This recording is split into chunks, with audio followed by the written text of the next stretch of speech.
Good evening and welcome to Team Talk. I'm Harry Pete. Here's a look at tonight's lineup. Kent football highlights. Will James be a smash hit at baseball? And find out how you can vote in our goal of the month. But first tonight, as the football season enters its final few months, the games are getting that little bit more important.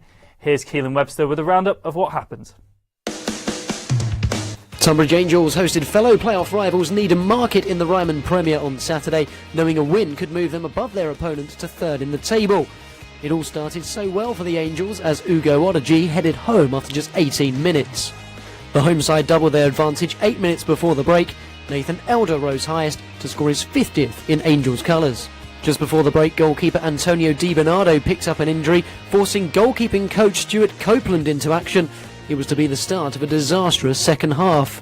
And 4 minutes after the restart, Needham halved the deficit with another headed goal, John Sands nodding past Copeland.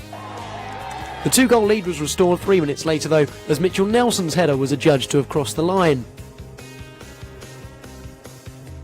But the game changed on 55 minutes. Copeland went walkabout and was left in no man's land as Odeji denied the visitors a goal-scoring opportunity. A red card followed, giving Needham a lifeline. On 66 minutes, Tonbridge's lead was cut back again. Luke Ingram bared down on goal before lifting over Copeland. The equaliser was inevitable and it came on 77 minutes. Not once but twice the referee played advantage, and it was duly taken by Rhys Dobson as he smashed into the bottom right-hand corner. With 5 minutes to go, the comeback was complete. Copeland couldn't hold on to this header, meaning that Angels couldn't hold on to a point. It leaves Tonbridge fourth in the table, 3 points behind Needham. Folkestone also lost in the Ryman Premier, losing 3-1 away at Sudbury. In the National League South, Dartford were aiming to end a run of 3 games without a win at home to Bath City. And they had the referee to thank for making their job that bit easier in the first half after awarding this soft penalty. There was nothing soft about the finish though, as Elliot Bradbrook dispatched the spot kick. Dartford were by far the better side throughout, and their pressure paid with 14 minutes to play. Dwana Foriaki Ampong returned to the starting lineup and stooped low to also return to the scoresheet, securing the 3 points. Elsewhere, Margate picked up their first point in 19 games with a draw at Concord. Ebbsfleet came from behind to hit 6 against East Thurrock. It means Ebbsfleet go 2 clear at the top following Maidenhead's draw with Chelmsford. Dartford remain firmly in the playoff places. Margate's draw still leaves them in a dire position at the bottom, 13 points adrift of safety. In the Ryman South, Sittingbourne were hoping for back-to-back wins at Woodstock Park when they hosted bottom of the table Godalming Town. The Brickies took the lead 6 minutes before the break when Connor Wilkins swept home the opener. The visitors equalised right on the stroke of half-time though. The ball fell kindly to Bobby Dormer, who was on hand to steer in the leveller. The game appeared to be petering out to a draw, but in the final minutes, David Abbey's shot went into the path of Jill Carvalho, and Sittingbourne's newest signing slammed into the net to give them 3 points. Faversham kept up their slim hopes of a playoff place with a win against struggling Molesey. Luke Harvey scored the only goal of the game with a terrific solo effort, curling a gorgeous finish into the bottom corner with the outside of his boots. Chatham's 4-1 defeat moves them closer to relegation. Herne Bay thumped East Grinstead, whilst Hythe were the only Kent losers going down to Lewis. Elsewhere, Ramsgate drew 1-1 with Hastings. Gillingham picked up a vital win at Bury to move 5 points clear of the League One relegation places. Bradley Dack and Cody McDonald's were the scorers at Gig Lane. Finally, in the National League, Dover drew another blank at home to Solihull Moors, but Maidstone won again, defeating Southport.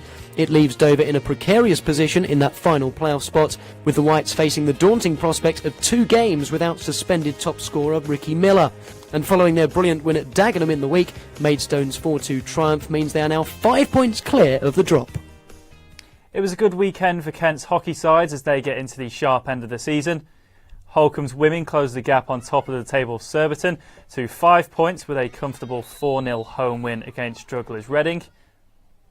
Meanwhile, Canterbury's women picked up an important win away at Bowden Hightown. The away side scored early on through Hannah Griggs and survived a last-minute scare to hold on for a 3-2 victory. The results mean that Holcombe sit in second place behind Surbiton to keep their promotion hopes alive. Canterbury have opened up a nice gap between themselves and the bottom 3. There are also good wins for Canterbury and Holcombe's men's sides at the weekend. Holcombe picked up a comfortable 5-1 win over Brooklands with Nick Bandurek grabbing himself a brace, and Canterbury made no mistake against Loughborough Students, avoiding an upset to win 3-1. Captain Craig Boyne helping them on the way with a couple of goals there. Holcomb's win just about keeps them within touching distance at Wimbledon at the top of the table as they sit in second, while Canterbury's victory sees them steer well clear of bottom side Loughborough. And finally, James Shaw went in search of some home runs in Aylesford as he went to try out some baseball.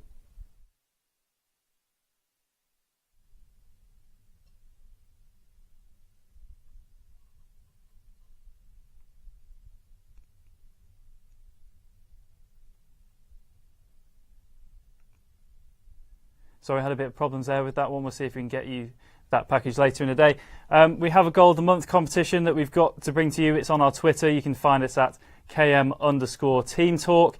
We have goals from Dartford, Faversham, Tonbridge and even Gillingham on that one, so try and find that one out and see if you can get the winners. We should try and get the baseball back up now with James Shaw. Let's see if we can get it on. Good watch this one. Let's see if we can get it on. The Kent Mariners are a perfect example of the growth of baseball. They have been going on 10 years now and have enjoyed some recent success reaching the playoffs. The Kent Mariners play outdoors in Aylesford. Indoor training is the only way in the winter, but the first fixture is on the 9th of April and will be played outdoors. Baseball is about scoring more runs than the other team. You have 9 innings to do so, and in order to prevent the other team scoring, you need to get 3 players out per inning. David Ratcliffe has been the coach for the last 4 years. My son started playing.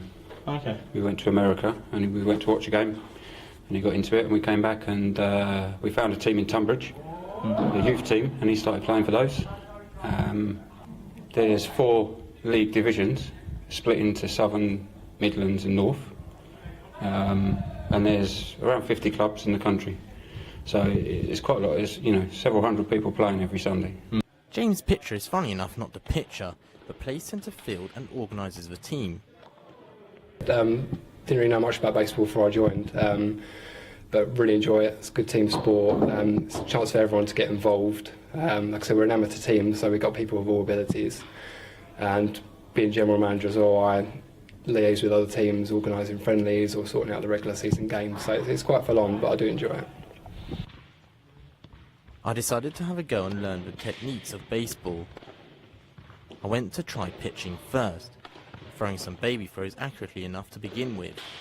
James Pitcher kindly told me I was doing a good job. Personally, a career as a baseball player was a bit of a dream. Now I'm going to try my hands at batting. Let's see if I can do a little bit better. First, Clayton Kershaw, now Yasiel Puig. Batting is all about your upper body movement. You swing from the hips and then the arms, and hopefully you connect with the ball. Whilst I was not hitting many balls, I did manage this certain home run. I definitely need to improve on my batting. As for the Kent Mariners, they'll be hoping for another chance at the playoffs this season.